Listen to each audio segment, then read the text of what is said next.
제3장. 그때 세례 요한이 이르러 유대 광야에서 전파하여 말하되, 회개하라, 천국이 가까이 왔느니라. 그는 선지자 이사야를 통하여 말씀하신 자라. 광야에 외치는 자의 소리가 있어 이르되, 너희는 주의 길을 준비하라. 그가 오실 길을 곧게 하라. 이 요한은 낙탈털 옷을 입고 허리에 가죽띠를 띠고 음식은 메뚜기와 석청이었더라.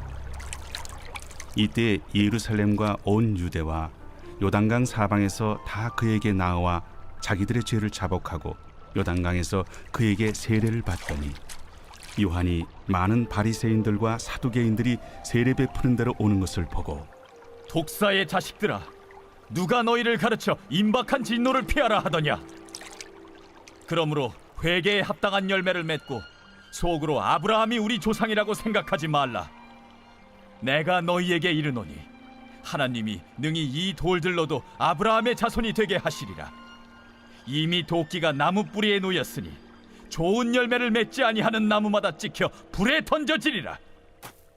나는 너희로 회개하게 하기 위하여 물로 세례를 베풀거니와 내 뒤에 오시는 이는 나보다 능력이 많으시니 나는 그의 신을 들기도 감당하지 못하겠노라.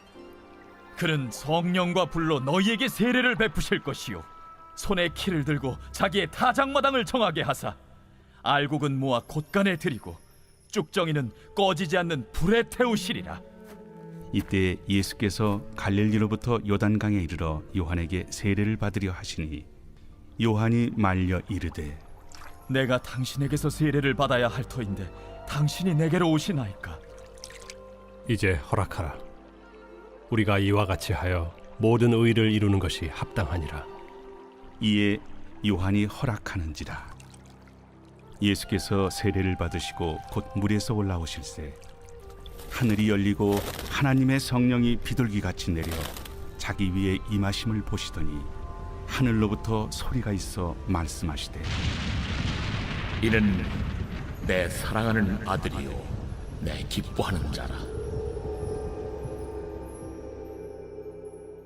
마태복음 3장과 4장은 본격적인 예수님의 사역에 앞서 사역을 준비하는 과정을 그리고 있습니다. 3장은 세례 요한에게 세례를 받으신 것을 기록하고 있으며 4장은 광야에서 마귀에게 시험을 받으신 것을 기록하고 있습니다. 오늘 3장 말씀에서는 세례 요한을 통해 전파된 첫 번째 복음의 메시지인 회개하라, 천국이 가까이 왔느니라 라는 메시지에 주목해야 합니다. 이것은 하나님 나라 그리고 하나님의 통치가 가까이 왔다는 것은 모든 사람에게 피할 수 없는 결정인데, 이 결정이 누군가에게는 기쁨의 소식이지만 누군가에게는 슬픔의 소식이 될 수 있으며, 중요한 것은 이것을 결정짓는 것이 바로 회개라는 점입니다. 예수님의 사역이 바로 이 회개의 일을, 즉 우리의 구원을 완성하기 위해 이 땅에 친히 오셨다는 것입니다. 예수님도 오늘 세례 요한의 이런 회개의 긴급한 요청과 동일한 말씀을 선포하심으로써 사역의 시작을 알리셨습니다. 마태복음 4장 17절 말씀, 회개하라, 천국이 가까이 왔느니라. 여러분, 예수님께서 말씀하신 이 회개의 의미를 단순히 죄를 짓지 않는 것으로 생각해서는 안 될 것입니다. 또한 한 번 회개했으니 이제는 우리에게 전혀 일어나지 않아도 되는 일로 생각하지 마시기 바랍니다. 여기서 말하는 회개는 헬라어로 메타노니아인데요, 이 뜻은 생각, 마음을 바꾸다라는 뜻입니다.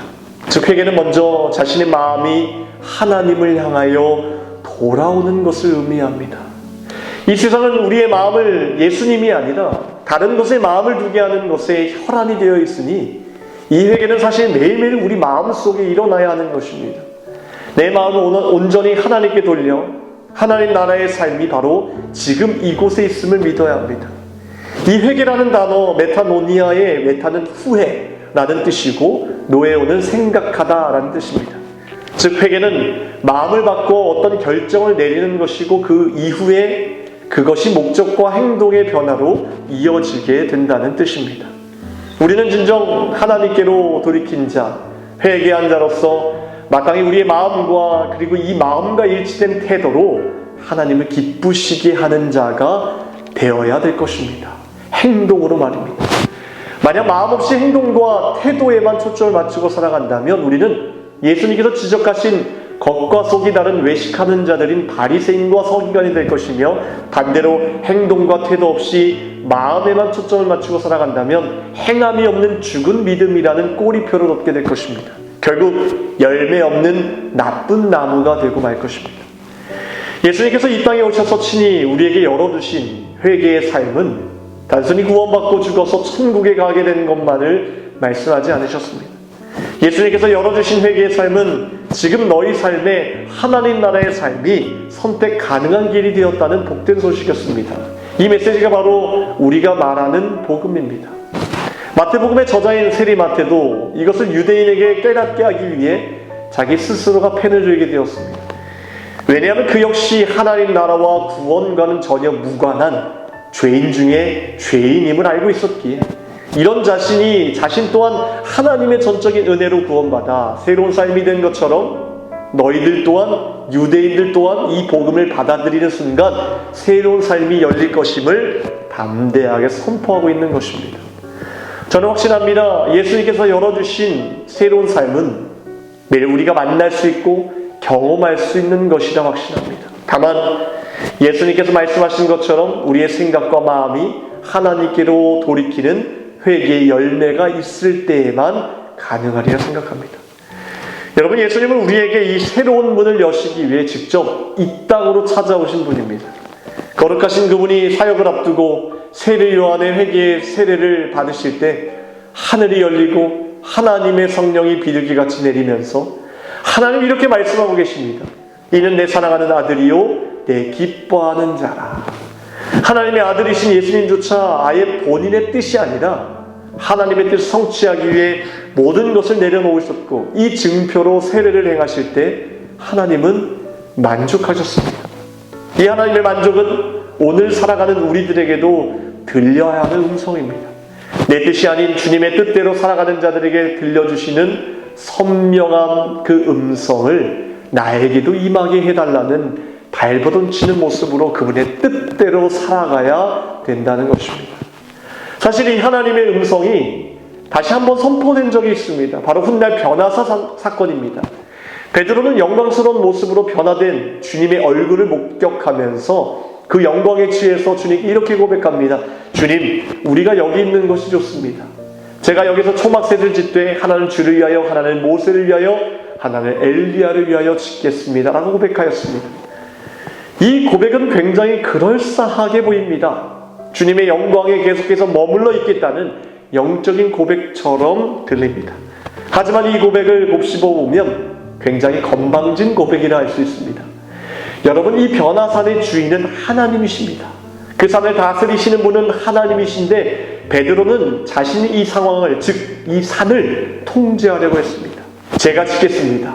여기 있는 것이 좋겠는데요. 본인이 결정하고 이 산을 통제하려고 했다는 것입니다.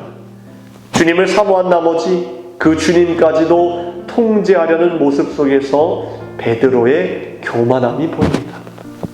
우리도 신앙생활을 하면서 때로는 영적인 것을 사모한 나머지 그냥 영적인 것에 취하고 그것에만 얽매여서 결국 하나님을 통제하려고 할 때가 있습니다.